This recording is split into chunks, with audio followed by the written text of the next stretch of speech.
Okay, Ma, so you want to tell me a little bit about, I remember we went to Arizona and we took my grandma and we all went out there to a Native American museum in Arizona, and we were looking at some of the pottery and some of the foods that they were making and their houses and everything. What came into mind? Of them. Mm-hmm. And I think a lot of us were a little surprised because I guess we never really think of ourselves. I know I never really thought of myself as being Native American. And so when we went to the museum, it was like, wait a minute, oh my God, like everything that they had in there, pretty much everything. The pottery, the clothes, the things that they use for their home, everything. Those are things that we saw growing up. Those are things that we In Mexico? In Mexico. Those are things that we had in our house to make food. Like the molcajete, to make the salsa, the metate, which it's made of rock, and people would like grind the corn on there to make it, to turn it into masa, to make tortillas or tamales or whatever. They had those things at the museum, and like actually the clothes that in Mexico, I guess there was like a tribe, but everybody referred to them as las guaritas. They used those clothes, the clothes that we saw in the museum. Yeah.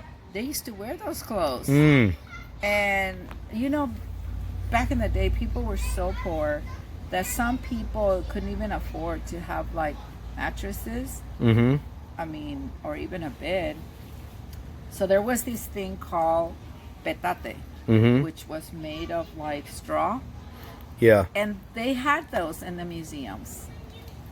Their pottery, everything that they used to make food, the corn, those were, and it was like, wait a minute. So that's when I was like, wait a minute. So we're Native American. Yeah. Because they have this is a museum that, talks, they have all the information and history. And they had like Native beans and Americans chiles and everything, frijoles. They had like dried up chilies and garlic and everything that, it's just everything that I was familiar with. Right. And I remember that we went to a couple of museums and it was like the same thing. In every one of them, they had the same stuff. And I think a lot of us were a little surprised, and my mom, and we're like, mira, tienen las cosas que teníamos cuando estábamos allá en Mexico. And I mean, even here, a lot of people still use the molcajetes. Right. Because there's a saying that if you want a really good salsa, there's nothing like the one made in el molcajete. Right. Because the one that you make in the blender, it's just not the same. Right. It just doesn't have the same flavor. There's a lot of people that still have those, like las pacer tortillas.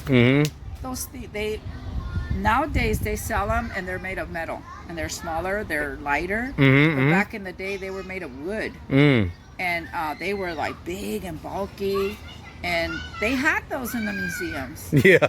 So it's like everything that we were familiar with was there, and so I was really surprised.